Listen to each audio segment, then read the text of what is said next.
It was a private school. The principal have the right to fire or hire whoever they have. In public school districts across this country, principals have power to send a female home if her skirt is too short. So it shouldn't be an issue if they want to send them home for cross-dressing. Now, Dr. Drew, just let me make this one point. Thanks for the platform. There should be legislation to regulate transgenders because it's not fair. In the case of like someone like Caitlyn Jenner, if she or she didn't go through the process of actually going from, is it okay to say penis to vagina? Yeah. All right. If there should be documents, there should be paperwork, because you can't, in this country, you can't impersonate a police officer, true or false. So hold on.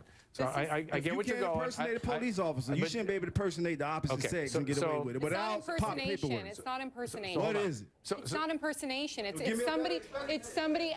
Absolutely. I'm trying to answer you, but you keep interrupting me. Right. It's somebody without a doubt, absolutely identifying as the opposite gender that was assigned to them when they were born. But can a 6-year-old do that? Okay, so get your paperwork. Absolutely. Can you imagine if you were a little... Absolutely, because when I was a 6-year-old, I identified as a female, and look at me now. The process, if she was 6 years old, the process... Are you kidding me? No, I'm not kidding. You know what? This is what's wrong with America right here. No, you're what's wrong with America right here. What's wrong with America? You should be regulated. I am regulated. I have psychological reports to prove it. If you knew the process was at 6 years old, the process should have started. Oh, you know what? I want to be a female. Okay, hold Get on. the paperwork. Okay, Dr. Drew, my point is it should be legislated and regulated. Okay. You can't impersonate a police officer. Okay, so you shouldn't be able to It's traumatizing. It's traumatizing for a man to see her. Look how pretty the judge look. Hang on. Let me have the show back. And find out she a man. That's traumatizing, man. You should be able to follow through if you have a strong enough boner. Hold on. So look, Lord knows I've been Jessica, there. hang on. We got some educating to do. Again, there seems to be still a lot of work to do. Yeah. Confusion about impersonation, about biological changes versus what goes on with the gender identification in our brains.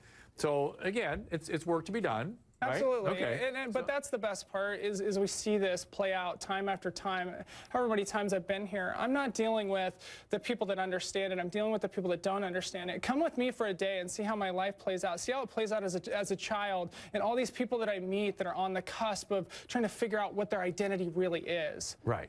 And just the way you develop a sense of self as Jessica, or whatever our sense of self is, gender comes along with that, right? Absolutely. And that's an evolving process across time. And not everyone chooses to change their anatomy with that gender identification, right? No, and it just depends. Like, if you guys knew how expensive these procedures are and how medical,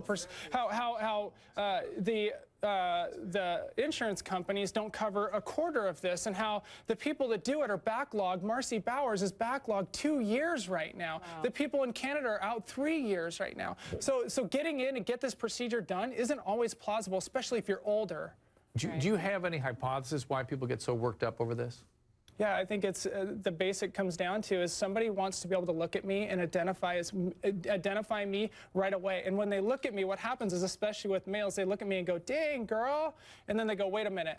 That person just completely redefined not only my orientation in my head, but they think that I'm trying to fool them. And it has nothing to do with a sexual orientation. It has everything to do with how I feel I identify in this world. How is that traumatic to you, sir, if you got somehow quote-unquote fooled? Wait, hold on. No, hold on. It's just unbelievable. The only person it's traumatic to is Jessica and other transgender individuals like her who have to deal with people calling them he, she to their face. Hang on, I mean, guys. And I just got off of a flight going to Rapid City out of Denver. Somebody was watching me the entire flight.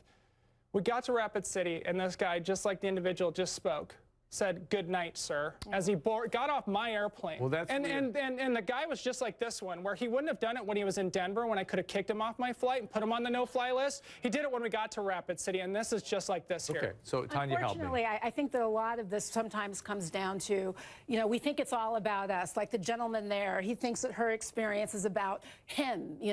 Trans people are not trying to trick anybody. It's not about the rest of us.